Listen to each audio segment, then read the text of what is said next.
What's up, Banter fam? Welcome back to the show. I'm your host, Miles, and in this series, we interview the smartest minds in crypto. Today, I have Jose from Delphi Digital joining us. How are you? Very good. Thanks very much for having me. We've got a lot to talk Yeah, about today. I want to ask you about your market outlook, your thoughts on DeFi, top narratives to watch this year, and much, much more. But before we get into all of that fun stuff, I want to ask you, who is Jose? Oh, nice. So yeah, quick background. I started off, so I'm Portuguese. I live in Portugal right now, although I kind of lived all over, mainly the UK. But I started off in career-wise was playing online poker in my teens. Did decently well at that. Sort of climbed up to the high stakes, and then kind of quit that. Went into entrepreneurship, so went to university, and also started a couple of businesses at university, including an e-commerce business that ended up exiting, and a bunch of others that were much less successful, a cleaning business and a martial arts academy, and all sorts of other cool businesses. Some of them still exist. And then after university, or like right as I was finishing, met someone who introduced me to crypto, specifically Ethereum. This was like early 2017, maybe like January or February 2017. Fell down the rabbit hole as people do, put everything else on hold, and just went kind of full time into crypto. It kind of combined a bunch of interests that I had. Obviously, I was big into kind of economics and game theory. That's what I studied at university, and also was very into it from poker days. Entrepreneurship, I understood kind of e-commerce and then also the pitfalls of it pretty well. And just tech, like all the businesses I'd started, although they sound very sort of brick and mortar, all of them had a big tech part. And so, yeah, kind of combined a bunch of different interests, and I just yeah was got very bowled up on it, and have been in the industry ever since. It's super interesting. I interviewed 𝗔𝗣𝗘𝗫 a few weeks ago, and then also Hasib after that, and you guys all seem to have something in common. You're all like ex poker players. So what do you think from your poker days? What are the main lessons you learned that you've taken into your crypto journey? Yeah, I mean it's definitely there's a lot of lessons that you carry over from poker. I think thinking in bets, thinking in terms of expected value, really carries over to crypto, and it's also kind of like the bleeding edge of like sort of the online frontier, right? Where smart people are going to see opportunity. I think online poker was it earlier on, and I think like crypto is now that frontier.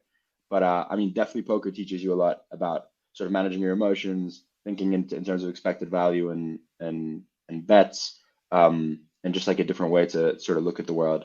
I mean, later on, I'm pretty I did sort of competitive martial arts and jiu-jitsu, and that's very similar to poker and to crypto in many ways as well, in terms of like the strategic element and stuff like that. So I think I've always been very into like games generally, and sort of trying to get better and win at like games. Nice. So how did that segue into crypto specifically? Was there like an aha moment where you realized, wow, this is it, or how did that exactly transpire?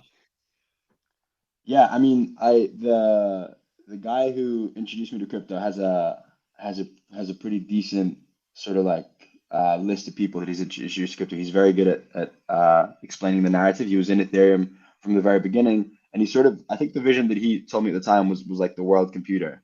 And Bitcoin I'd been introduced to earlier. I never really understood it, like the sort of peer-to-peer payments, which was the narrative at the time, and it was being used to settle some bets and stuff in poker days. That never really resonated with me.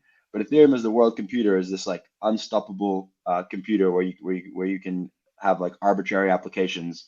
Really resonated with me.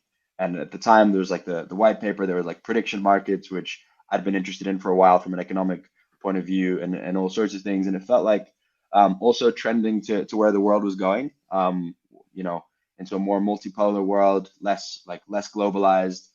It felt like something like this was just like necessary. It was just like a necessary part of the future. Um, and I think there's like crypto coalesces a bunch of different narratives. Like people get into it for a bunch of different reasons. Some people see the world computer, some people see like an unstoppable financial system. Some people see it philosophically as like the rise of the sovereign individual and sovereignty resting with the individual rather than states, right? I think I kind of saw initially the world computer, and then ultimately kind of went through all those steps and narratives. Nice. So you're a founding partner at Delphi. How did that all come about? Yeah.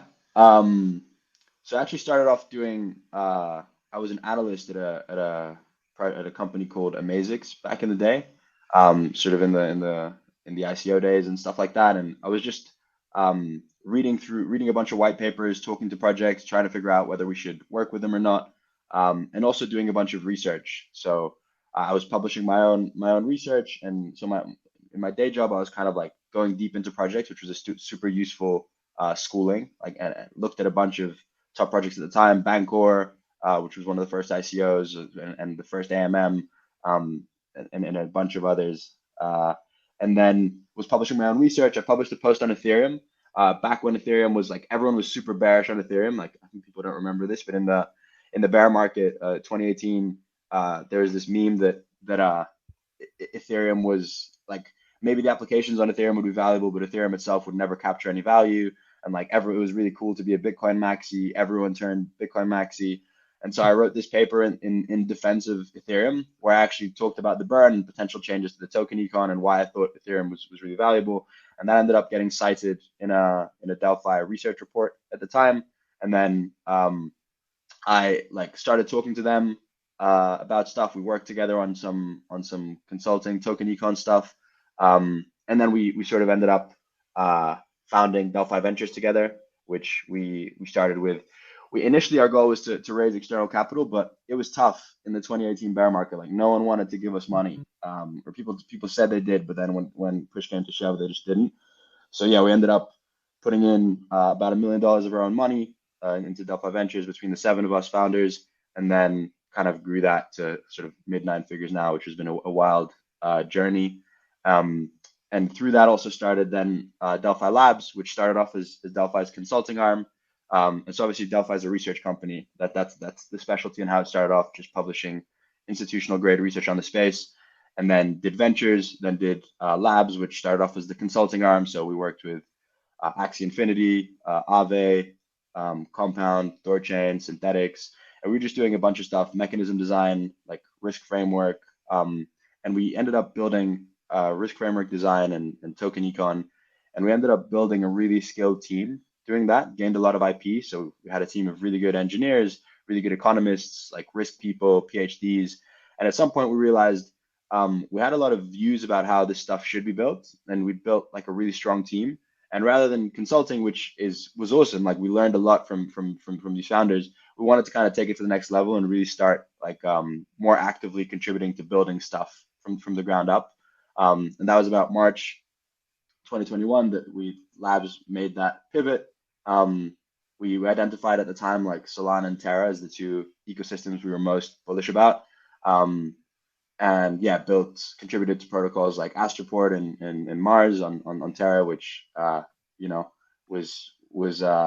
a wild ride, like big ups, big downs, and now we're kind of scaling the model to an accelerator model where we're really using like our 40+ person team of engineers and economists and lawyers and stuff like that to help projects succeed, to teach them the lessons that we've learned from kind of years of consulting, building, investing in multi-billion-dollar projects, and use them to help like projects succeed. But yeah, the vision of Delphi, I'd say, like the highest level, is we see crypto as like a paradigm shift. It's like, I always say, it's kind of freedom tech disguised as a get-rich-quick scheme. And our goal is to be like, we think that all the gains from this come in the long term, right? Like in terms of adoption, we're still at the very, very early stages. And so we want to be very long-term oriented. And 10 years from now, we just want people to say that Delphi made crypto happen better and faster than it would have if we didn't exist. We contributed to making this happen. And so we do that through research, we do that through investing, and we do that through building and helping build the projects that we think are like the most important in making this shift happen. You mentioned learning from some of your biggest lessons in the past. Clearly 2022, also with everything that happened in Luna, was a year to take plenty of lessons out of it. What do you think your biggest learnings were from last year? Yeah, definitely a lot of learnings. I think that my biggest one, well, maybe two biggest ones. The first one is verify, don't trust, right? Which is sort of the like modus operandi of crypto. But I think in the fever of the bull market, you tend to forget that, right? And I think a lot of the big failures last year, although they all, like, I don't like to group them together because in my perspective they're very different. Like even what happened with Terra is very different than what happened with Three Arrows, is very different than what happened with FTX, um, which is different from what happened with Celsius too. Like, and I think there's levels of kind of malfeasance and stuff that led to them. But a lot of them were focused around like people trusting single charismatic entrepreneurs, right? And not verifying what was actually happening underneath. Um, Either single charismatic entrepreneurs or big firms and saying, you know, these people are smart. They've done their research. I can trust this, you know, or this, you know, SBF super smart. He went to MIT. You know, he worked at Jane Street. He has it covered. And so I think that was a big lesson. Kind of the trap of like the charismatic founder. I think is something that you really have to try and eliminate from or at least make sure it's not a blind spot, because founders are still super important, especially at early stage of projects. But you got to make sure it's not a blind spot.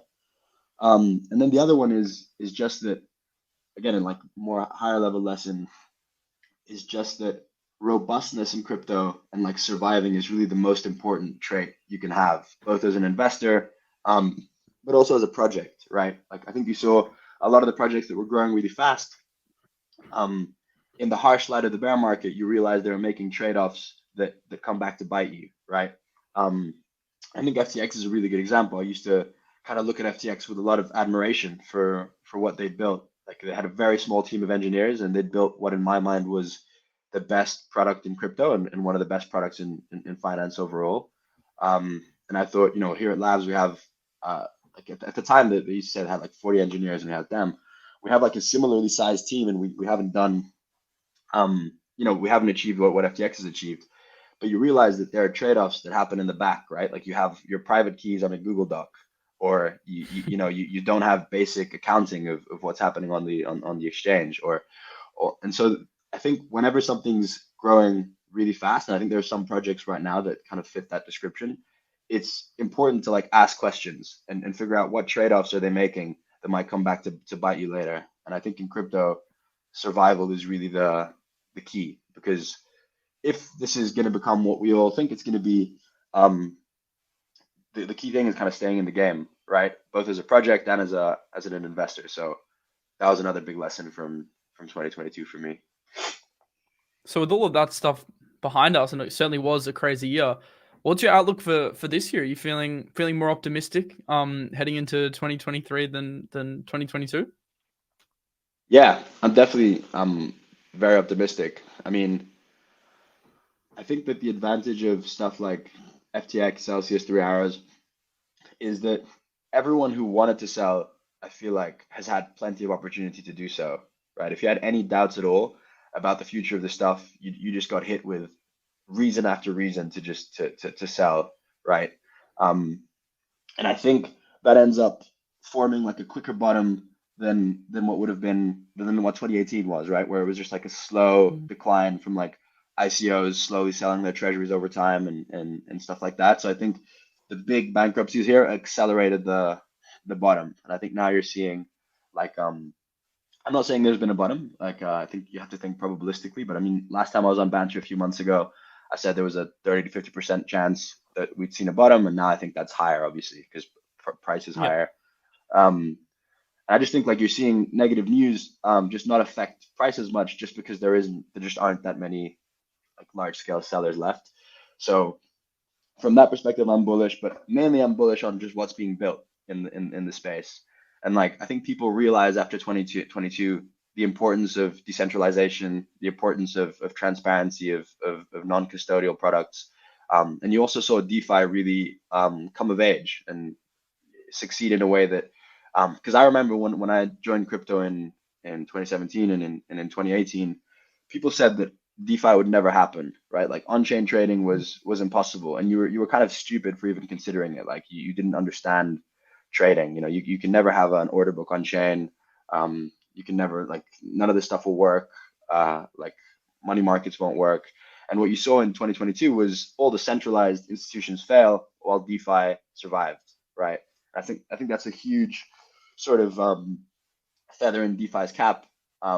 And you're seeing obviously Uniswap do more volume than Coinbase some days. You're seeing Aave survive where Celsius, BlockFi, all the others blew up. You're seeing perp dexes come about that have real volume. And I think over the next 2 years, the biggest problem right now with DeFi is just that the UX isn't the same as a centralized exchange, right? You can get better execution on a centralized exchange. You have more speed, you have more asset choice. It's easier to use. You don't have to manage your keys and stuff like that. And so I think over the next 2 years, there are now, like, for me, no unsolved problems in making DeFi like a very comparable UX to a centralized exchange. And so I think we're going to get there over the next 2 years, like with layer twos, with account abstraction, with some of the models that have been figured out. I think we're going to get there within like 2 years. And so that'll be really exciting. I think that's like pretty much the big crypto use case is dexes. I think DeFi is the biggest kind of use case for crypto. I think everything else is sort of built around DeFi. Yeah. So while we're on the subject of dexes, I was going to ask you this one later, but I think it's the perfect time to talk about it. How do you view the future of dexes? Because recently we've seen obviously some of the Oracle style perp dexes exploding, like GMX and GNS. That's kind of the wave at the moment. We've also seen some order book products start to come out into the market. They're still relatively nascent. How do you view the future of a crypto dex, and what qualities make a good dex? Yeah.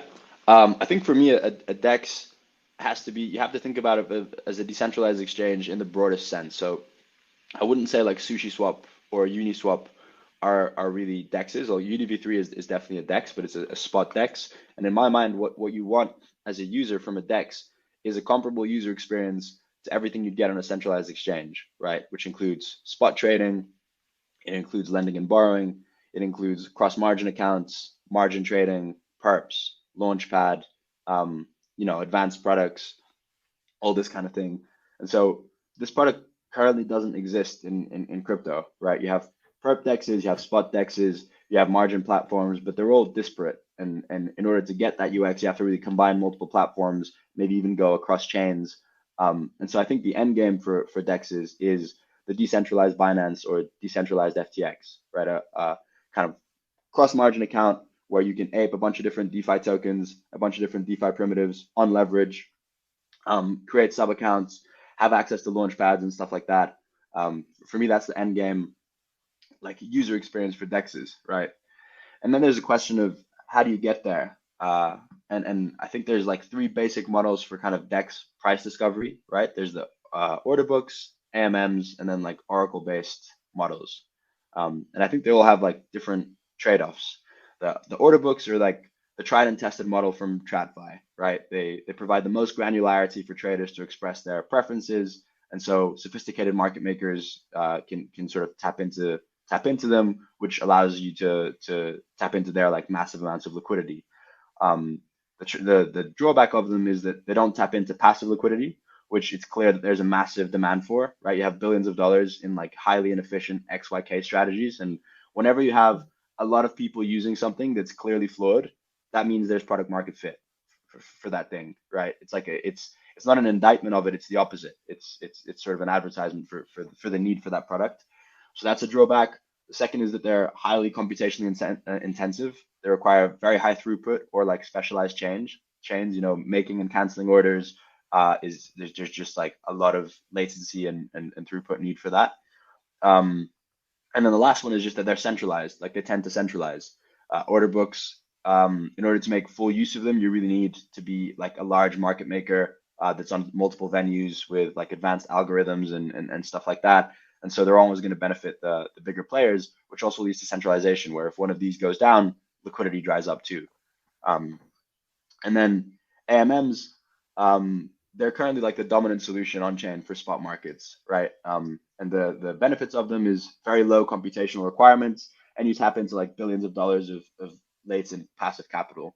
The drawback is that the current designs either provide very poor capital efficiency, right, like XYK, which results in poor execution for traders, or they sacrifice the passive LP experience and become more like an order book, which is what UniV3 does, right, which means bad returns for LPs. And so I think that what we're going to see over the next few years is like innovations on the algorithm side that make AMMs much more efficient, right? I think Curve V2 is an example of that, but I think there's a bunch of protocols, including like Astroport, that we contribute to, that are working on innovations here that preserve the passive experience but provide more efficiency. And they're also more decentralized, right? AMMs allow retail and sort of passive liquidity providers to really provide the bulk of liquidity. So I think that's their advantage, and like for long tail tokens especially, that makes a lot of sense, right? Because your sort of opportunity cost is going to work with a market maker and giving them like 5% of tokens to market make, right? Whereas instead you can sort of bootstrap a community and have your community make the liquidity for your project. And then the last one is the Oracle-based model, and the Oracle-based model is extremely capital efficient because it outsources price discovery from centralized exchanges rather than establishing its own liquidity, right?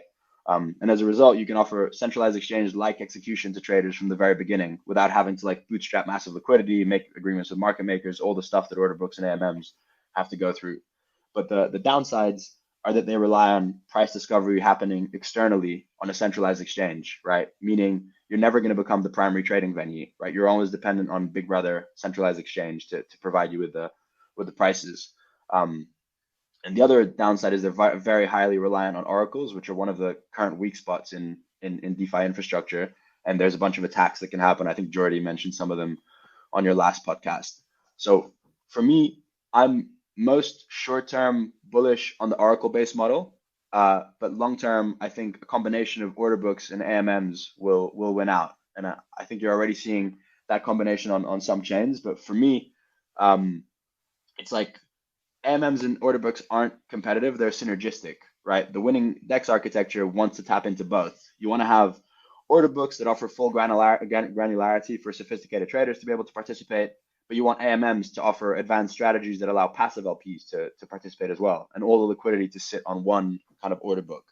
And so, yeah, in my mind, they even serve different people, right? For an order book, the customer is the trader. For an AMM, the customer is really the passive LP. And so it changes how you design those products and stuff.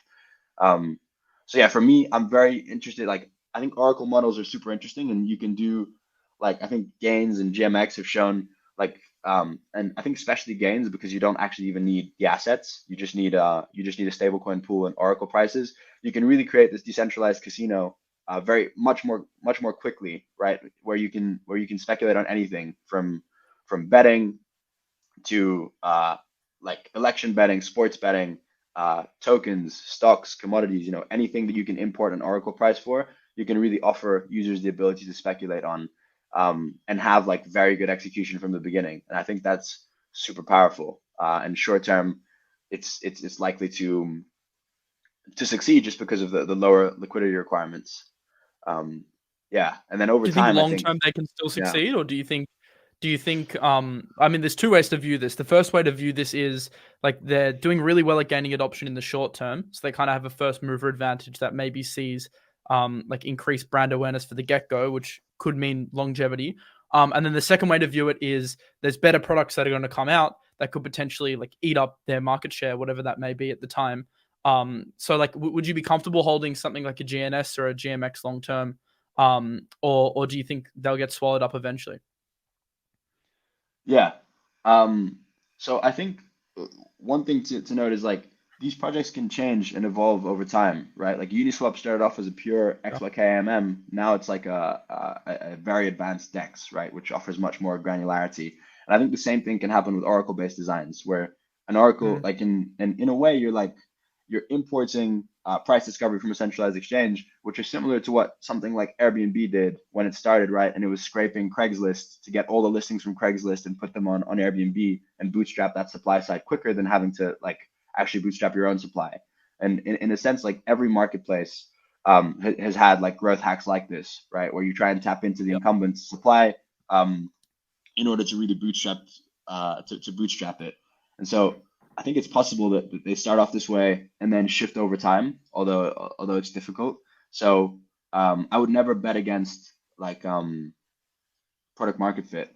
You know, when you see something that's getting a lot of use, and I think it's going to be difficult for like it's going to take a while for order book models and AMM models to really be able to offer the same level of execution. And a while is not too long, but I think at least like 1 or 2 years for that to happen. And in that time, you have a lot of time to kind of build a big lead as well. So yeah, I mean, with all this stuff, I'm more I'm not like an absolutist. I'm more like probabilistic, right? So I think you want to have, assuming you believe in all three designs, you want to have bets in all three of them and really weight them according to your like conviction, right? Yeah. I'm interested to hear, like, in terms of the AMM and the order book model, what projects do you think could potentially dominate that space, or has Delphi made any investments into some early stage AMMs or and order books? Yeah. Yeah, we're investors in a lot of these projects. So we were early investors in DYDX. We also invested in Say and Injective. And so yeah, I think all of those are interesting in their own ways, and they're all making different trade-offs, right? Like DYDX is a super interesting design. It's like moving to its own app chain and having the order book stored in validator memory, which allows you to have much faster execution. Say and Injective are more like on-chain order books. So like they're L1s specialized to provide on-chain order books with and I think that's a really interesting model too. So yeah, we're definitely, it's probably the part of the space that we're most interested in. And Astroport, the project we're supporting, is that we're contributing to, is also an AMM providing where I think AMMs need to focus much more, like I said before, you have DEXs where you really want to serve the trader, right? You want to make the experience as good as possible for the trader, as comparable to Binance or you know, some of the centralized exchanges as possible. And then you have AMMs where really your customer is the LP, and you need to provide the sort of first of all the most kind of the best risk-adjusted yield, right, and the most efficient strategies for them. And your second customer as an AMM is projects themselves, right, where an AMM is basically an alternative to a centralized market maker in terms of bootstrapping liquidity for your token. And I think there it's clear that you have a lot of product market fit, right? If anyone's ever dealt with centralized market makers, not to hate on them, we're you know, we think Jump are some of the smartest people in the space, but it's a very some of the deals you have to give up a lot of your token supply, and you end up with a big centralized point of failure in this relationship. And so like AMMs really provide clear improvements there, and you're seeing it, right, with the adoption of AMMs by long tail projects, with the adoption of yield farming. I think that's here to stay. And so yeah, I think those are like the things that AMMs need to optimize for. So rather than focusing on like the trader experience, you really need to focus on the project experience and the LP experience. And I think you're seeing some AMMs do a good job of that. I think Sushi, like, they're doing a good job. They just seem a bit all over the place in terms of like buying things and doing things on different chains. But I think they clearly have like a lot of the long tail projects launch on Sushi and put their liquidity on Sushi, right? Obviously, Uniswap is the leader here. I think Curve is really underrated in terms of their work on like Curve V2. We did a research report on Curve V2, and like Curve V2 pools are providing similar execution to Uniswap and better execution than Uniswap on a bunch of different pairs. It's just that people don't know about it because it's quite gas intensive. So for low trades, it doesn't end up making sense. And also a lot of people go straight to the Uniswap front end to trade rather than going through aggregators. So yeah, I think there's going to be a lot of innovation in the AMM space, and I don't think I don't think that's going to stop anytime soon. It's a super exciting space. Like, it's one of the spaces I'm most interested in. And I do want to ask you about Astroport and some of the other like Cosmos tokens soon, but I just want to rewind a little bit first and get your overall views on firstly Bitcoin and then Ethereum. So everyone seems to have an opinion on Bitcoin, right? Whether it's digital gold or whether it's the future of the monetary global economy. So how do you view Bitcoin? What's your thesis there? Yeah. I think digital gold is accurate. although like I think I've never been I'm always bullish Bitcoin, but I've never been as bearish as I am now. Like I think Ethereum has made a lot of like I think Ethereum in I'm gonna get roasted for saying this with Bitcoin Max, but I think Ethereum is like a better Bitcoin in a lot of ways, and that it's become the slowest moving like alt L1, right? It and it also has like the deflation narrative, like the proof of stake like transition was highly successful, and I think that was one of the big risks for people. It has a base yield, which I think is going to become like the risk-free rate of all of DeFi, especially once withdrawals start, and you're going to see like yield curve products built around it and stuff. It is like a medium of exchange as well, in that you have this massive crypto economy of NFTs that are all denominated in ETH. So in many ways, it's like achieved like all the properties that Bitcoin wanted, right? It's like deflationary on in like I mean, we're not in the trough of a bear market anymore, but we're pretty close to it, and still ETH is deflationary, right? Like imagine what happens in a bull market. You're already seeing, yeah, like I said, a lot of commerce denominated in ETH. It's moving very slowly and carefully, which is kind of what and offloading the innovation to the edges and to L2s, which is exactly what Bitcoin wanted to do. So I think in many ways it's become like a contender to Bitcoin. And I think the Bitcoin maxis kind of toxicity really helped kind of like kill like the innovation on Bitcoin. But I do think like I still hold Bitcoin. It's digital gold. It's the biggest brand in crypto, and it is still like much less risky than Ethereum, right? Ethereum is moving slowly, but it's still moving, whereas if Bitcoin is just like solidified.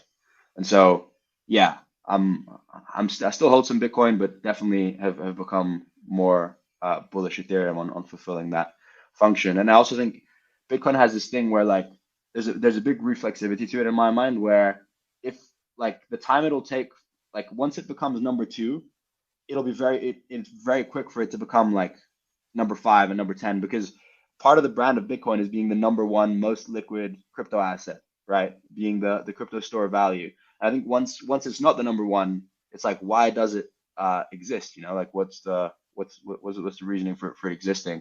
And so yeah, that's kind of my views on that.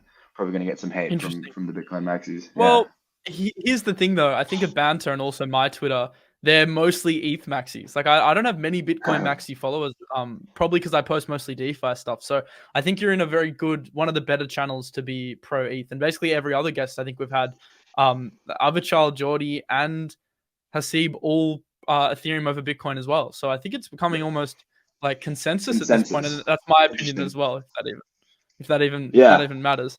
That's cool. I mean, I think Bitcoin DeFi is interesting though. Like we're super interested in looking at Bitcoin DeFi, whether it's stacks or what's happening there, because there's still huge potential in that. It's just that the culture is so against it, and Ethereum has such a lead in that respect, not just against Bitcoin, but all L1s. And I say that as someone who's heavily invested in all L1s. I think it's clear that Ethereum is in the harsh light of the bear market. Like Ethereum's lead has never been clearer. But yeah, there's still some stuff that might happen, but I'm definitely an ETH bull. Do you have thoughts on the regulatory side? Because obviously the last few weeks we've seen the SEC crack down on Kraken for Ethereum staking, and then also BUSD, and like it looks like Ethereum could potentially be labeled a security. Do you have any thoughts on how that affects ETH and like I guess the broader market in general as a knock-on effect? Yeah. So it's very different. Like being a centralized exchange offering ETH staking, that being a security is very different than ETH staking itself being a security. And I think there's, at least that I've seen, there's no evidence right now that the SEC thinks ETH staking itself is a security, but like it's centralized exchanges offering this product and managing it on behalf of users that ends up looking more like a security. So I think it'd be very difficult to go against sort of go against ETH and make that a security. Like I don't see a very strong case there.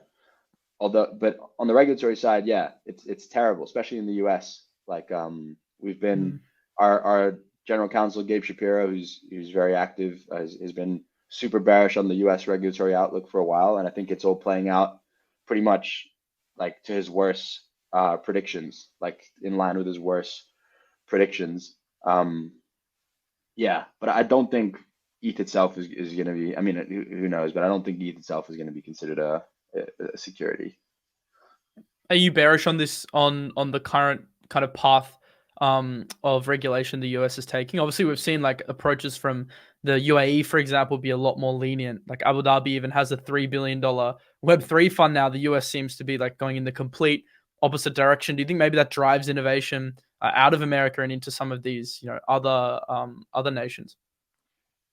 Yeah, absolutely. I think you're already seeing it, like you said, with the UAE. I think Lisbon has attracted a lot of really high quality projects. Berlin has a lot of high quality projects, and obviously, like Singapore and Asia has always been a crypto hub. So yeah, I think the US is fumbling a big lead here. New York was, I think probably still is the biggest sort of crypto hub in terms of quality projects and people and stuff. And yeah, the US is really doing whatever it can to kind of nuke that lead. And it seems like a very short-sighted decision, in a lot of ways. Short-sighted and also kind of destined to fail, destined to just slow down this innovation. But I think it's very hard to stop it altogether. Yeah. So, yeah, I mean, we're just gonna have to see how it plays out. I mean, it's funny because the market I don't know when viewers will be necessarily watching this. Maybe it's in a day from now, or you might be watching weeks after. But the market Mhm. seemed to respond pretty positively post CPI and post the regulatory stuff. So it was a bit of a short term sell off. But I mean, there's clearly going to be headwinds throughout the entire year. I wanted to kind of segue into, obviously, I've got your thoughts on Ethereum and Bitcoin now. You actually said when I was talking to you about ETH that you're heavily invested in alt L1s. So I wanted to ask you about the L1 market in general. Obviously, last cycle the L1s were the top performers. We saw some huge gains across Solana, Phantom, AVAX, really, and Luna like leading the market.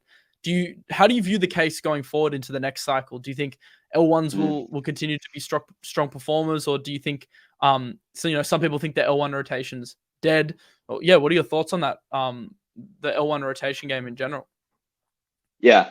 Before I answer that, just on the regulation side, I think one advantage of this regulation is, I mean, first of all, there's a lot of stuff that needs regulating. There's just a lot of stuff using, like passing itself off as crypto that isn't crypto, including centralized exchanges, centralized lenders. I think stricter regulations on those make a lot of sense. And pretty much anything that has centralized points of failure. And so securities regulations, I think there's a reason that they exist, right?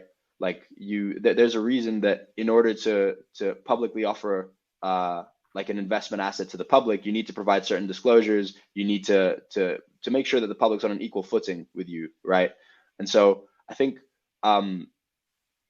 it's useful to eliminate the projects that are truly centralized, and to also force projects to actually decentralize, to get rid of multi-sigs, to get rid of like centralized oracles, and to make sure that the protocol actually works in a decentralized, censorship resistant way, which is what the point of this whole thing is, right? And I think there's a lot of protocols that aren't doing that, some that aren't even pretending to do that, and I think those should come under regulatory scrutiny, because you are effectively operating as a centralized company and using a token to like raise non-dilutive capital from investors, right? And I think it makes sense to go after those. And there's a lot of other cases where it does make sense. So I do think the advantage of it is that it forces true decentralization, which is what the point of all this stuff is: to be robust to regulatory attack, to be robust to a company going down, or to a person going rogue, and all of that.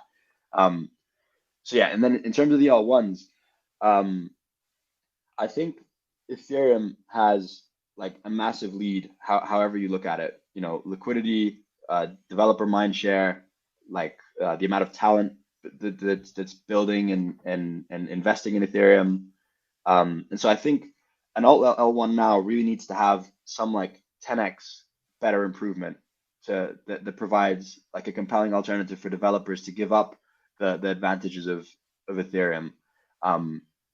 And so I think like, but I do think there are a lot of sort of vectors on which you can provide a 10x better experience than Ethereum. Like one of them is obvious, it's scalability. I don't think we've seen like we haven't seen that many applications on Solana that actually make use of the scalability, but we have seen like NFTs, right? And specifically like less expensive NFTs be a much bigger use case on Solana. We've seen order books and stuff like that. I think that's one vector. I think another vector is just the dev experience generally. So like the Move VM and like the advantages it provides there, I think are meaningful. And I think another one is just like customizability, and that to me that's the biggest one, which is why I'm a Cosmos bull. Like customizability of your chain, of your execution environment, of your consensus, and also control of your own block space and independence. And I think that's really like for me the biggest kind of reason to move off Ethereum is just when you're on Ethereum, you have to accept the EVM with all its constraints and all its disadvantages. When you do something like an app chain, you can really rewrite like everything to suit your application, right? You saw it with DYDX, which is arguably the most or at least top 3 most successful applications on Ethereum, and they moved to their own app chain because they can actually control, first of all, like decentralization, right? Starkware, I think their implementation wasn't that decentralized, but then you can actually control how you build stuff, include order books into the consensus in validator memory, and just like have a lot of control of how your thing is built. You're seeing Osmosis kind of internalize MEV, right? And return it to LPs. I think all of these, and you're seeing stuff like Anoma, completely rewrite like and move to like an intent-based architecture. You're seeing privacy chains, and I think all those vectors are like interesting ones to innovate on. I just think we need to be, if you're investing into an L1, you need to be super critical on like what is the vector in which this thing is like 10x better than Ethereum, yeah, and like scalability I think is one of them, although so far it hasn't really played out, but I think it will. But I think there are many others, like I just mentioned. So what are some of the L1s that you like and that you're looking at that may offer big improvements on ETH?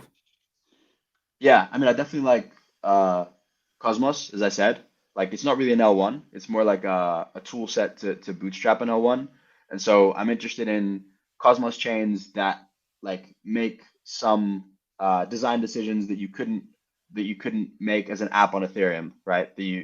That have some features that you couldn't have as an app on Ethereum that differentiates it and make it like a worthwhile project. And I think Injective is one, Injective and Say, like order book chains are one of them. I think Osmosis is a really good example in terms of what it's doing as a DEX chain and internalizing MEV, having like the private mempool work that they're doing. I think all those are really interesting. And then other than the kind of app chains and Cosmos Thesis, I'm bullish Solana. We met at Breakpoint, and I think it's hard to come out of Breakpoint and not be bullish Solana after seeing like the Things ecosystem changed there. so much after that. FTX, Yeah, it's FTX crazy. was like the week after. It was just, and now the sentiment is completely different to what it was then. But we were Yeah, like at the time, it felt impressive. yeah, it felt super impressive. And I think FTX's collapse long term is good for Solana, honestly. Interesting. Yeah, yeah. I mean, like the Alameda influence on Solana, I don't think was good. Like they kind of pioneered very predatory token economic models that made it so that every single person that ever invested in an altcoin on Solana basically lost money, and like that is not good community building.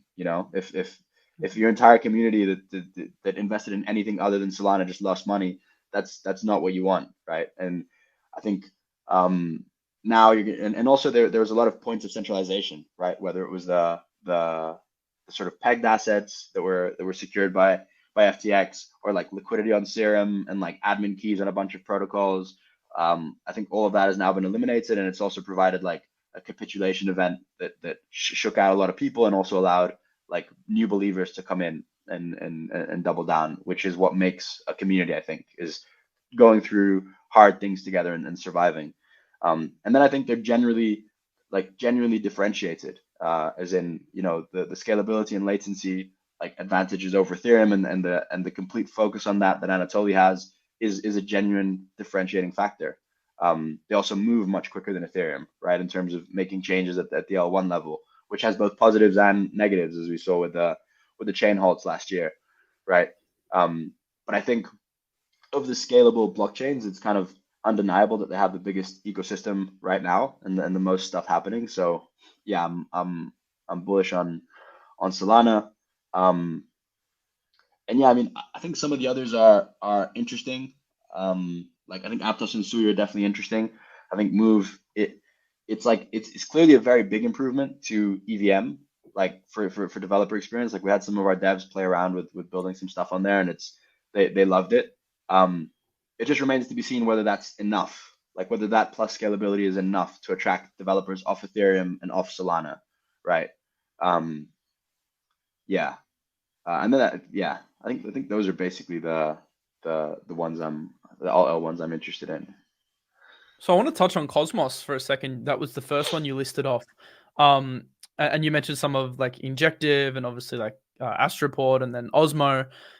In terms of the Atom token itself, now this is a common like opinion in the market. Atom doesn't accrue value, so why would I invest in the Atom token? Do you have an opinion on the Cosmos Hub tokenomics, and do you think it's worth investing in the Atom token itself, or are you more interested in looking at like the ecosystem and the app chains building on Cosmos?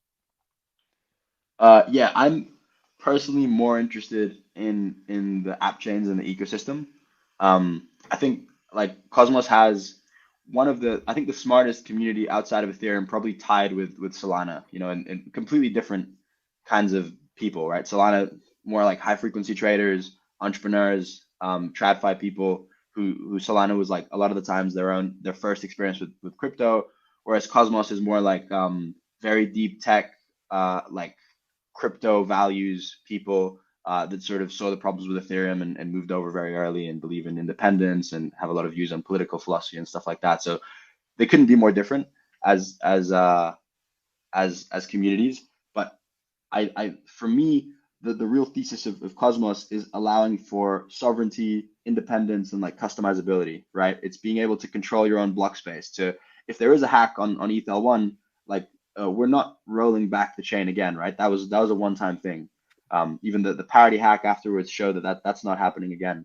Whereas if you have your app chain and there's a hack, that's a possibility, right? You control your own state. You don't share your state with anyone else. And also like account abstraction, right? It's like clearly a massive UX benefit to Ethereum, but it's been being discussed for years, and there's really no clear implementation of how to do it yet, right? It's probably going to happen on L2 instead. That's something that app chains can just move on, or like paying fees in any token, adding like private mempools, like all this stuff are things that app chains can just move way quicker than Ethereum on. And so for me, that's the main thesis. And I also think that like Atom will end up being competed against by the winning like app chains, you know, like if Osmosis becomes the Cosmos DeFi hub, then and like I guess the reason that Atom is a good choice for interchain security, right? And why as a new chain you would use Atom is that it has a high market cap, so it's secure, it's credibly neutral, has a lot of liquidity, etc.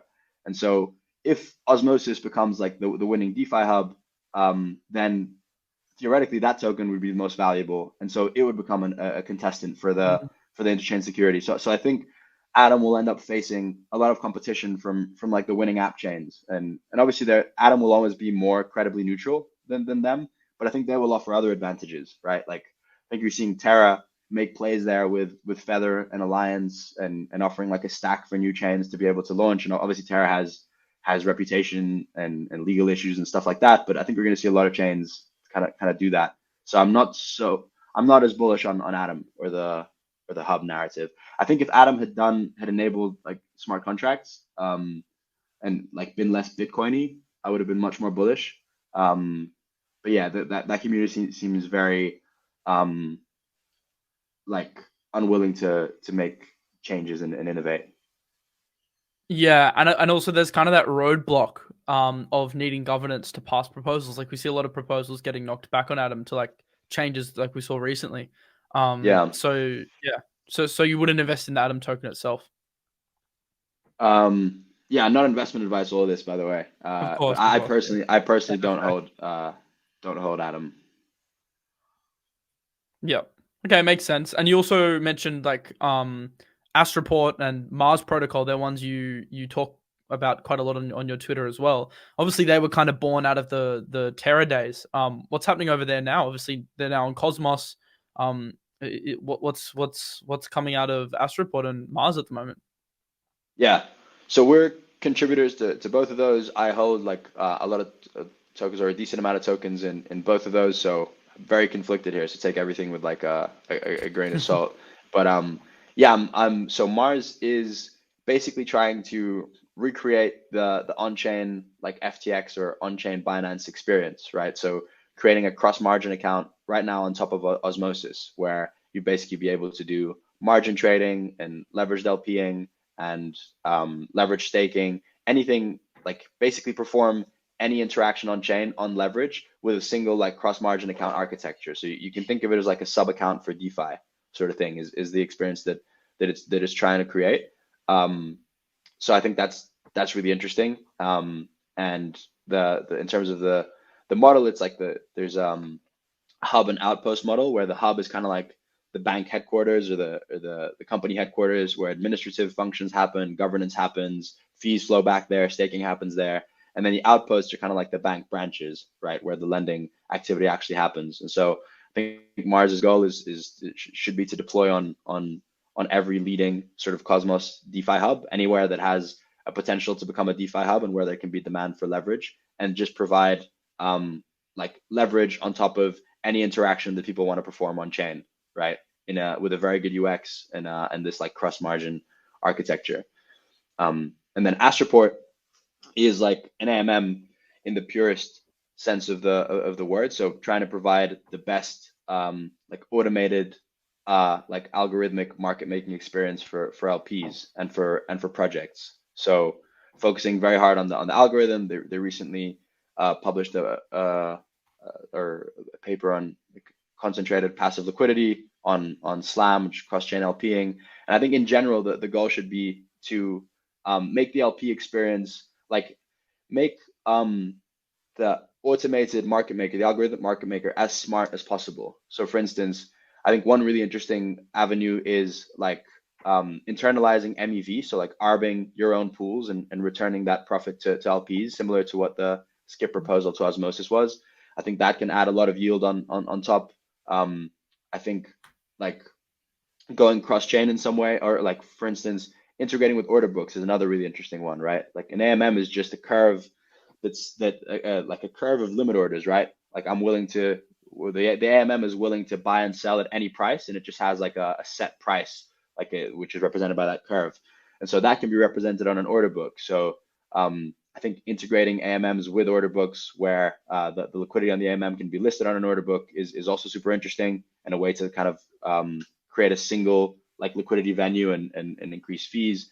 I think cross-chain is super interesting. So finding ways that if there's an ETH USDC pair on 3 different chains, it shouldn't all act as like siloed liquidity. Ideally, it acts as like a unified liquidity pool. And so finding ways to do that is super interesting. And that's really the focus of the team, is making the passive LP experience as good as possible. And then also trying to find ways to, and this is like research areas that I'm interested in, is to how can you provide a better product for like the teams that are actually doing the yield farming and launching their tokens on an AMM, right? And so I think some interesting vectors there are obviously like really good launch pads. Like there hasn't been, I think it's undeniable that like launching new tokens is one of crypto's killer apps, but there isn't really like a good way to do that right now. Like all of them have, if you do it on a centralized venue, you have centralization risk. They also like normally take a bunch of your tokens. You have like regulatory concerns. If you do it on a decentralized venue, most of the mechanisms are like exploitable, right? We've seen loads of different exploits of Dutch auctions and bots and stuff like that. And you have like, you're in a regulatory gray area. So I think there's a lot of scope for improving that experience. And then the second, I think, part is also like, how do you make, because how do you make it harder to be an extractive LP for a project, right? Like you saw Alameda was like the prime example of this, right? Like they just went on chain and were as extractive and PvP as possible on every single project. Yeah. Dumping on people, like yield farming and dumping in industrial scale, like interacting with contracts before front ends were live and dumping on retail, all that kind of stuff. And I think making that so, like, for instance, maybe you want to offer more rewards to LPs who are in for longer or who lock their tokens for longer, right? Maybe you want to make the LP tokens usable in governance so that your most committed users don't have to choose between LPing or actually participating in the future of the protocol, right? So I think there's things like that that can really make that experience better too. Yeah. Let me know if you Awesome. want No, it's any an awesome follow-ups on answer that. there. They're super interesting. I mean, I have to research them more because I'm not too like deep into the Cosmos eco, but I think one thing you can say for sure about those two projects is, I mean, they've had a lot of headwinds, and the fact they've come out the other side and like continuing to ship like pretty exciting code by the sounds of it is, I mean, that's got to be considered a big win, right? Yeah, I mean, I've been really impressed with the response of some of the projects that came out of Terra, right? I think some died, which you can't blame them. Like it was literally an existential thing that happened, right? Like your chain blew up. Like it's never happened in the history of crypto. But some have gone on to just like do incredible things, right? 𝗔𝗣𝗘𝗫, I think, has shipped at an like Yeah. incredible rate since Terra went down. I'm really impressed with that team. I think Apollo is doing their best, and yeah, obviously Mars and Astroport have really plowed ahead, and I think it's been really inspiring to see the teams like come together and keep shipping. Yeah, I'd love to hear your thoughts on Injective as well. That's another one that you mentioned. Yeah. Yeah, I mean, I think Injective is super cool. You've seen over the last few days, like Helix volume really start to increase. I think they did more volume than most of the dexes on Solana and Ethereum and stuff like that. Yeah, I mean, the thing with kind of all on-chain dexes is they all have some flaws with them, right? And I think in Injective, the main flaw with the Perps product right now, and I'm a user, is just like the isolated margin stuff. So I think building some, because I don't know if you use Perps, but like isolated margin is Yeah. kind of an annoying experience because every position is funded separately, and it Mm. makes it hard to pair trade as well. And so I think building a cross margin protocol on top of Injective would be really cool. They also have some really cool stuff happening in terms of like betting protocols and stuff like that. So I think as more use cases come together, I think the real killer app there is going to be like a cross margin protocol that like combines them all into one UX where you can do the betting, you can do the crypto, you can do eventually like stocks, gold, and stuff like that. I think for me that's like the holy grail in terms of a crypto DEX, and I think Injective is much further along that than people realize in terms of like the infrastructure it has, the speed, the order book, and stuff like that.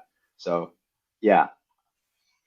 Can you tell me more about the betting? Because I mean, I'm an Australian, right? We've got the highest per capita gambling rate in the world. So what's Injective doing on that front? Because GambleFi is something I mean, it's been exploding recently, and it's one I've personally been researching. So interested to hear more Yeah. about that. Yeah, there's a betting protocol on Injective whose name escapes me now. They're doing some really interesting stuff around options.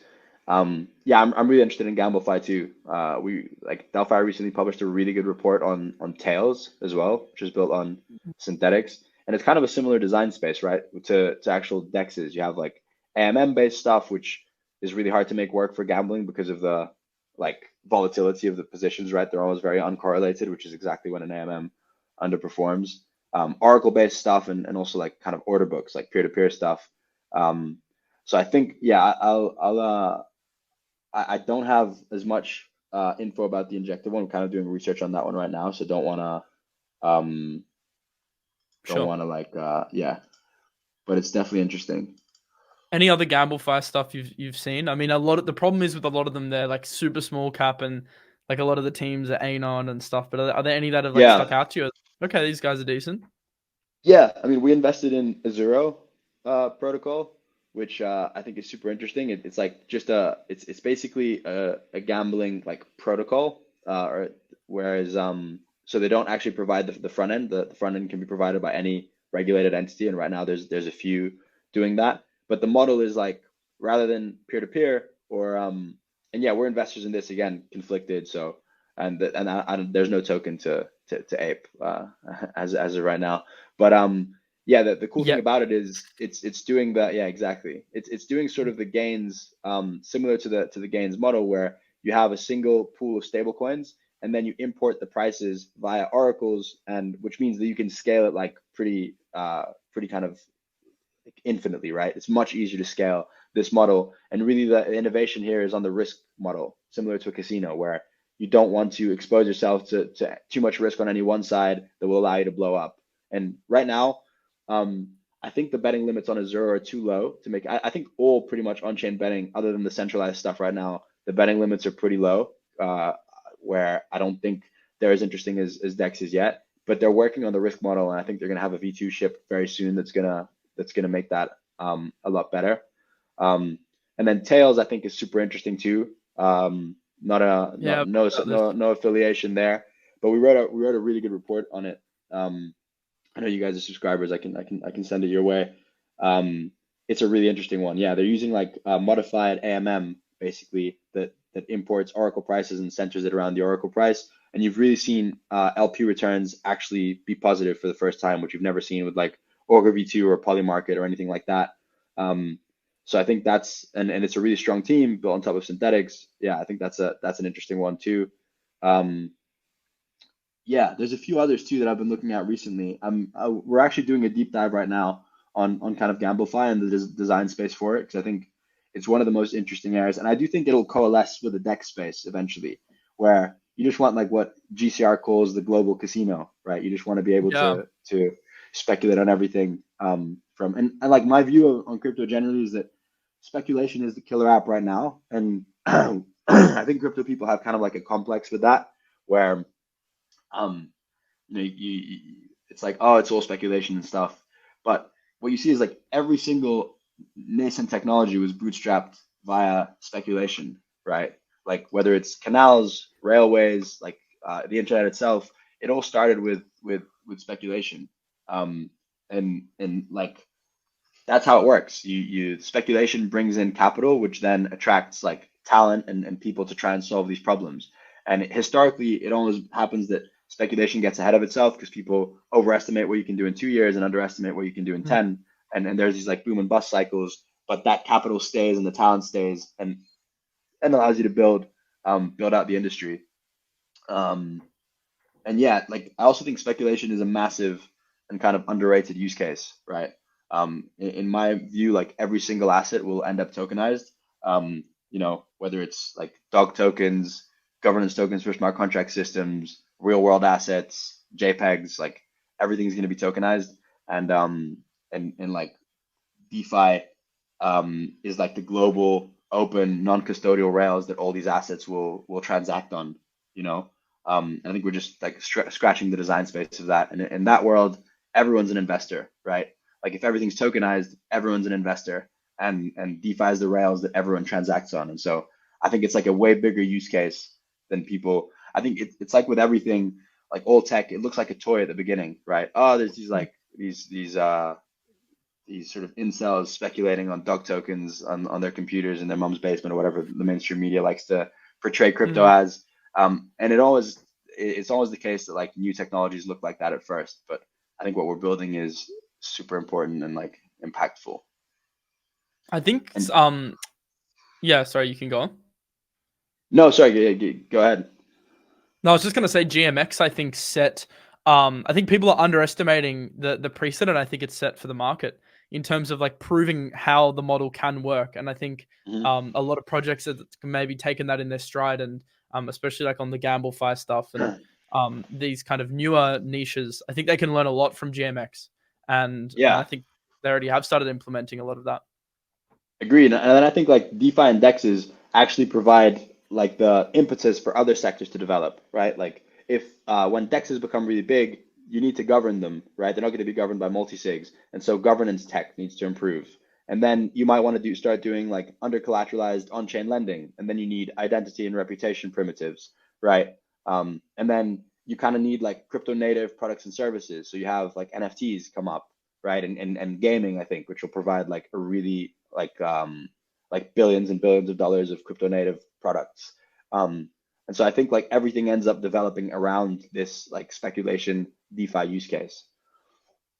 Yeah, I think it's massive. And one of the other niches that's massive at the moment, and I wanted to ask you about this, is like obviously L2s have been performing really well, but off the back of that ZK recently has obviously with Polygon, zkEVM launching soon. You've got ZK Syncs token, Starknet. We've seen a lot of the other ones run. Do you have an opinion on that and how that could affect the L2 market? Yeah, I mean we're very bullish on zk. We have been since the beginning. Investors in Matter Labs and Starkware and stuff like that. But I think the one thing to remember is so if it works, I think it has a good chance of being the end game and also of revolutionizing a bunch of the way things are done, not just in terms of computation and stuff like that, but also in terms of privacy and what you can do with that. But it is like very, very early with the ZK stuff. Like you're seeing, I mean, it's early for rollups, right? Like rollups, the optimistic rollups in production, none of them have permissionless fraud proofs. Some of them don't even have fraud proofs at all, right? And they all run on like a single sequencer. So even optimistic rollups are early and have a lot of training wheels on. ZK is even earlier, and there's very few people who understand the tech and the issues with it. So yeah, we're very bullish on zk kind of long term, but I do think it's like super early in terms of the where we are with that. Are there any specific like projects in the niche that you've been particularly impressed by that have integrated zero knowledge proofs? Yeah, we invented it. We invested in Sysmo, which is like actually uses zk to create like identity primitives, like on-chain identity primitives, which I think is really interesting. Obviously, very bullish on Starkware. I think they're the OGs in this space. Have made a lot of progress with Starknet. They have like a massive community. When you go to their hackathons and stuff, they have a big community of really smart people around there, and also some key projects that have committed to building there and that are doing cool stuff. Obviously, Immutable, DYDX originally, and then also a bunch of others that people don't know about yet. Yeah, bullish on zk Sync as well. Although they're taking longer to come to market, we've also seen like a pretty big ecosystem develop there. Yeah, I just think it's early for the narrative in general. Like there's not too Yeah. much to invest in, and I think the stuff that's pumping is kind Mm. of more like the AI tokens, where it's just pumping on narrative versus Yeah. like fundamentals actually being there. Yeah. What do you think of the fundamentals of Polygon? That's one that's been pumping. Clearly, their biz Oh dev yeah. team is on another planet. But yeah, what do you think of their zkEVM? Yeah. We haven't looked at their zkEVM specifically, but we've spoken to smart people that have and say it's very legit. Like that team, Hermes that they acquired, has been building zk stuff since like 2017. And I've heard from multiple people that Jordi, the engineer there, is one of the smartest people in the space. So definitely, I think they have a very solid plan there. And Polygon, yeah, like I think Polygon BD is obviously like out of this world, and I think that matters a lot. Like you can win purely based on BD, and they already have like in crypto social, they have Instagram, Reddit, and also like Lens, right? The crypto native kind of social protocols. On the NFTs, they got the gods, and they're really building their brand there. And then they have like a pretty good DeFi ecosystem as well. So I think they're kind of winning on all categories there. The one thing I'd say is like the Polygon POS chain itself isn't great. Like there's problems with the chain itself and I think people are aware of those and also a few centralization vectors. And so I think they're constantly improving that, but also like zkEVM is it's really important that works for them. But yeah, I mean clearly the most like on the BD side and ecosystem growth side, hard to argue they aren't the most successful project in crypto. And I also, when you go to these conferences, as you know, and you speak to people, like there's a lot of like quality games, quality projects, DeFi stuff building on Polygon. Yeah, Do you think that, are you bullish on that ecosystem in general? the Polygon ecosystem. Yeah. Yeah, for sure. They have a lot of top gaming projects as well, like Ryan White who came in has done an excellent job there. I think that, like I said, I think on all the verticals of crypto, like gaming, NFTs, DeFi, social, they're kind of winning in each one of them. I think the biggest risk with Polygon is just the POS chain as it stands and the weaknesses with that and the transition to zk-EVM. That to me is, I think if they nail that, similar to how Ethereum nailed the transition to proof of stake, they'll be the leaders in terms of like ecosystem adoption in crypto. Recently, we've seen the SEC go after Paxos, the issuer of BUSD. What do you think this means for the decentralized stablecoin narrative? Because a lot of centralized stablecoins now could potentially come under scrutiny, and we have some great products being built on the decentralized side. Do you think this highlights the importance of having strong decentralized stablecoins in the DeFi ecosystem? Yeah, 100%. I mean, that's the reason we originally got involved in Terra. Never really thought it was going to grow as quickly as it did. It was more like a long-term bet in terms of, we know that centralized stablecoins are a stopgap. Like these are, and also that if DeFi built on centralized stablecoins is just a LARP, right? Like you're building decentralized infrastructure, but the core asset that everything is denominated in and that has the biggest volume and liquidity is just like a sensible IOU, And so that needs to change for DeFi to actually matter. Like if an unstoppable financial system matters, it's not going to be built on a centralized, sensible stablecoin. So I still think it's arguably the biggest opportunity in DeFi and in crypto as a whole. And I don't think we have like a super compelling solution right now, in that all the current solutions really rely on centralized, like sensible collateral, whether it's, and I think they're like Frax is an amazing team and probably the leading contender here right now. And I do hold some FXS, but like they're largely collateralized by USDC, right? And it'll be the same with CRV USD. It'll be the same with Go. And so for me, like, what's the design space here? Like, given the spectacular failure of every algorithmic stablecoin so far, and I have like the dubious honor of probably having lost money on all of them, like from ESD to USD to all of them. I think the debt-based models are likely to be the only viable solution for the foreseeable future, right? Like, I don't think anyone's going to be trying an algo stable anytime soon, even if that's like the end game. I think like every fiat currency is basically algorithmic, right? They're not fully backed. But I think to get there, you need trust, and that requires like the debt-based over collateralized model. And so if you go that model, the main challenge is like scaling supply, right? Like, how do you get enough capital to mint the stablecoin against, and ideally like not centralized collateral like USDC, right? That's the big challenge. And so I think there's a reason that you see that the three most successful stablecoins are all built around centralized exchanges, which are the largest pools of capital in crypto that you can mint stables against, right? Like Tether was built around Bitfinex, USDC is built around Coinbase, and BUSD is built around Binance, right? And so for this reason, I think that the winning decentralized stablecoin is very likely to be built around the winning DEX in the broadest sense, right? Because users want capital efficiency. Like, I want to have my capital in the place where I can do the most stuff with it, where I can ape perps and options and spot and mint a stablecoin against it. And why would I lock my ETH in like a CDP where I can only mint DAI against it if I could put it on a like DEX like protocol where I can take on leverage against it or mint a stablecoin against it, right? So I think the winning DEX is likely to be where the winning decentralized stablecoin is born. And it also has an additional advantage, which is like the demand side, right? If you're the like demand side for decentralized stablecoins is also pretty questionable. Like there's very few people using these as actual like medium of exchanges or unit of accounts. And the winning DEX can also like force users to use it or incentivize users to use it in the same way that Binance made everyone use BUSD, right?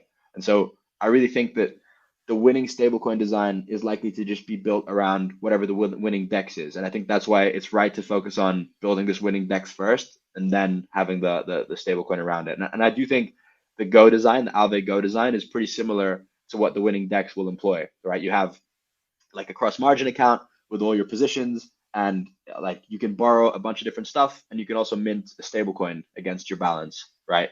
And yeah, I think that'll be like, yeah, it will absorb all the capital and so be the most rational place for people to mint like stablecoins against. What do you think of Curve USD as well? That's another one another decentralized stablecoin that's being worked on. Obviously, you've also got Frax in that sphere.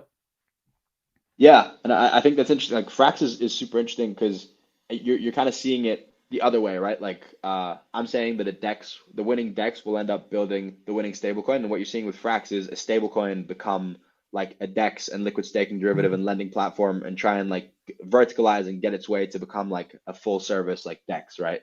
And so I think, and you saw that with UST too, right? With Luna, that's what they were trying to do by building a whole financial system around it.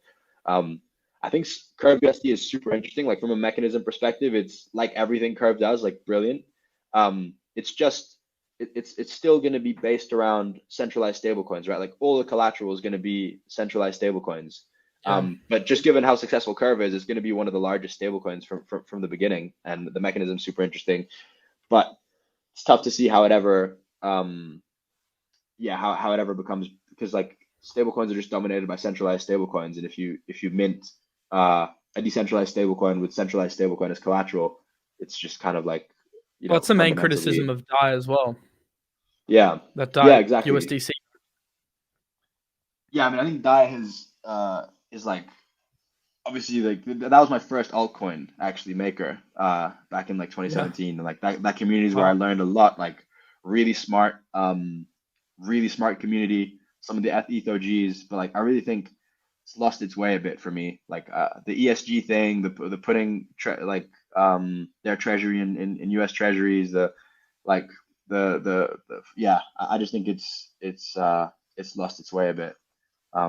Yeah. Interesting. So I've got a couple of like final questions.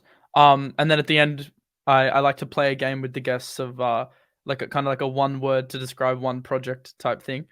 Nice. Which is often elicits some pretty funny answers. But I wanted to ask two things. The first question is, I actually interviewed, as you know, Haseeb a couple of weeks ago, and he said that next cycle's biggest winners will be the projects that solve the last cycle's biggest problems. So I wanted to ask you, what do you think the biggest problems were in crypto last cycle? And then off the back of that, are there any projects that are solving those problems that you think could potentially be big winners heading into next cycle? Yeah, I mean the obvious one, and we spent a lot of time talking about it, is just DEXs, right? The biggest problem last cycle is to get a good trading experience, you have to, and a good yield and all that, and good UX, you had to give up custody of your assets to centralized counterparties who turned out to be frauds, and that can never be stopped. Like fraud can never be stopped. You can the only thing society can do to stop fraud is make the punishment really bad so people don't want to do it. But it can still, like, audits don't stop fraud, right? You can provide faulty information to your auditors, as every big fraudster in history has, including FTX. So the only way to stop fraud is DeFi, like where you cannot commit fraud because they're smart contracts, it's transparent on chain. So I think DEXs are an obvious one. I think another one that not enough people talk about is just like wallets and like smart contract wallets, account abstraction, and like the on-chain experience, right? Like DeFi and crypto is not going to win if everyone has to manage their own keys, and if like they lose their seed or someone finds their seed, they lose all their money. Like that's, no one wants that experience, right? You're going to need a lot more programmability and granularity. And I also think wallets are going to become like kind of like the browsers of crypto, and have a lot of power. Like I think most users will interact with crypto through some kind of wallet dashboard rather than the protocols themselves, right? And so through aggregation theory, I think wallets end up accruing a lot of value because they control the user relationship. And what do you want from a wallet? I mean, first of all, you want it to have access to as much of the stuff you want to use as possible. So I think cross-chain wallets are really important. We're investors in xDeFi, and they've been crushing it in terms of adoption and growth.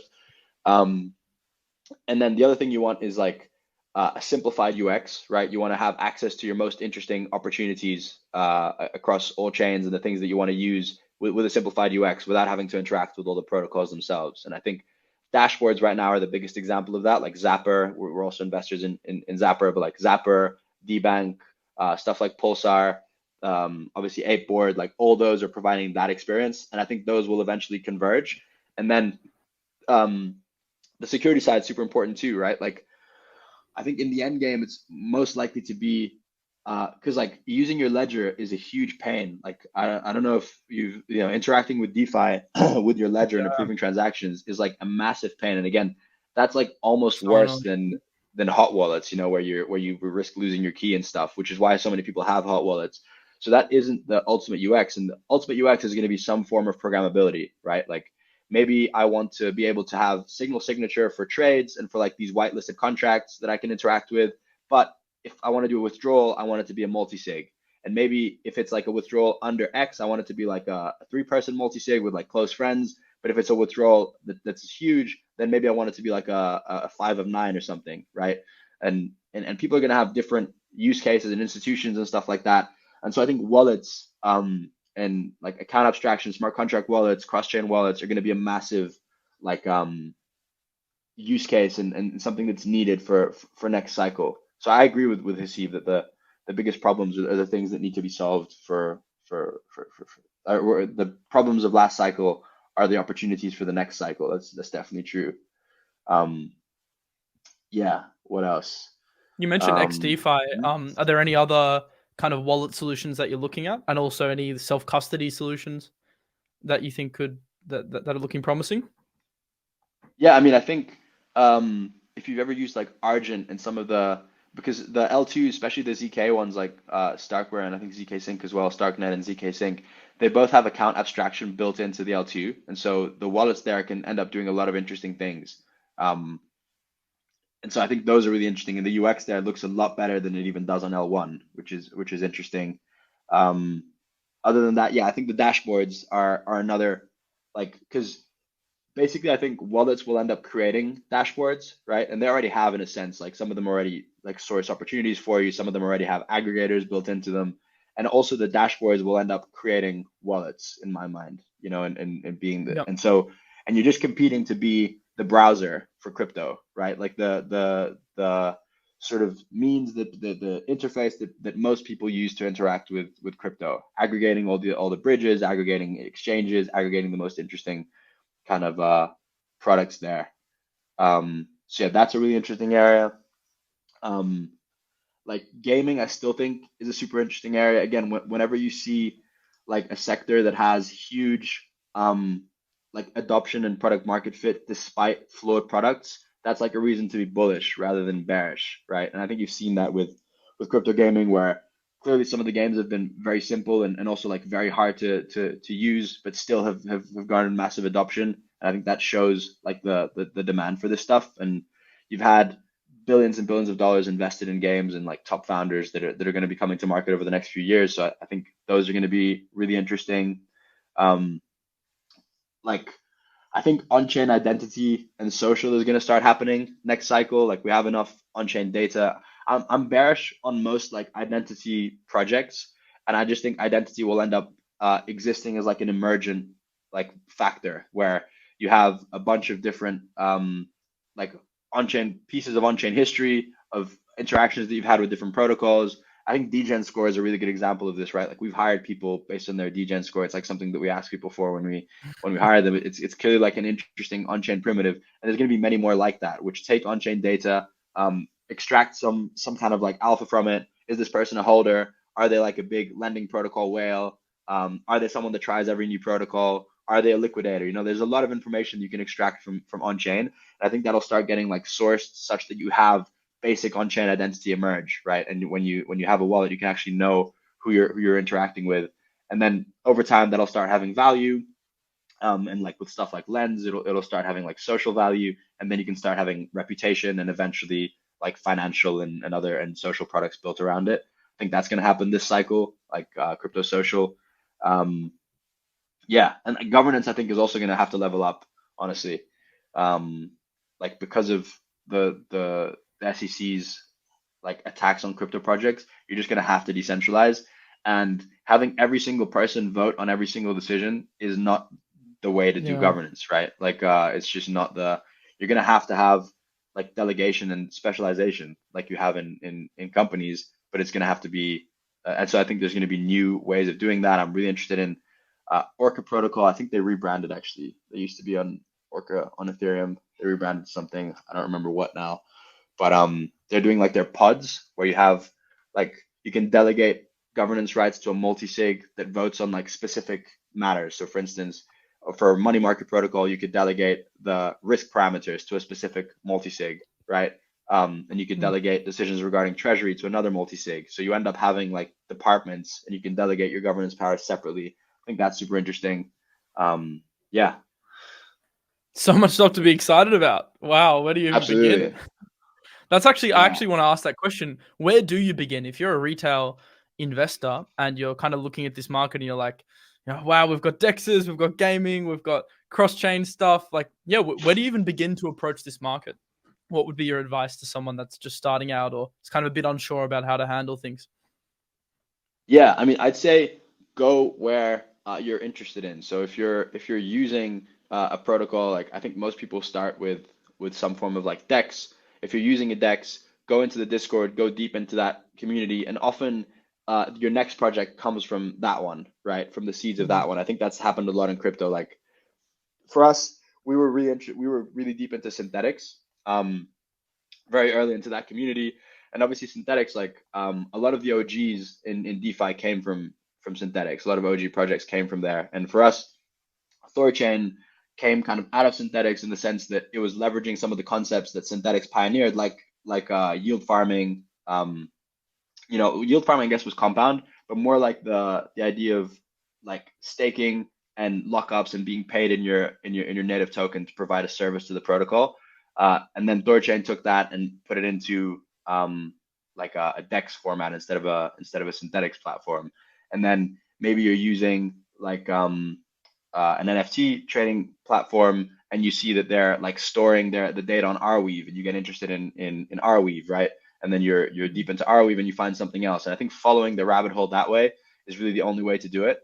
And like when you find a really good project, there's going to be very smart people building it, and smart people attract other smart people, and they're going to be working with the smartest projects in other areas, and you can just kind of keep pulling the thread and going down the rabbit hole, and I think that's the best way to learn about the industry. And to me, that's like how, yeah, like I said before, for DeFi is the killer app for me, but then you need a bunch of other stuff for DeFi to happen, right? You need decentralized infrastructure, decentralized DNS, compute, like front ends, you need governance, identity. So like all this stuff will happen, and it's just like having your ear to the ground and yeah, pulling those threads. I agree. I think it's great advice. I think, and especially like niching down as well is such a huge thing. Like picking one project or one sector, getting in those communities and like learning about it. I think sometimes people get a bit too crazy in trying to like understand 10 different sectors at once, and you never really become an expert on one thing. So if you can, and especially because time constraints, right? Like maybe for people like us, we're in crypto all day. Maybe it becomes a little bit easier to keep on top of things. But most people have full-time jobs, and they're coming home and they might only have an hour a day to research, which isn't, or half an hour. Yeah. And obviously I'm biased, but like I think following people like you and Banter, and subscribing to, if you have the ability to subscribe to either Delphi or Masari or one of the research, I think those two are probably the best ones. And obviously I'm biased. I'm at Delphi, but I think that's a huge advantage because you have people that are like looking at everything, synthesizing what's important, and then providing it in a really clear to understand format, but also with a lot of depth to it.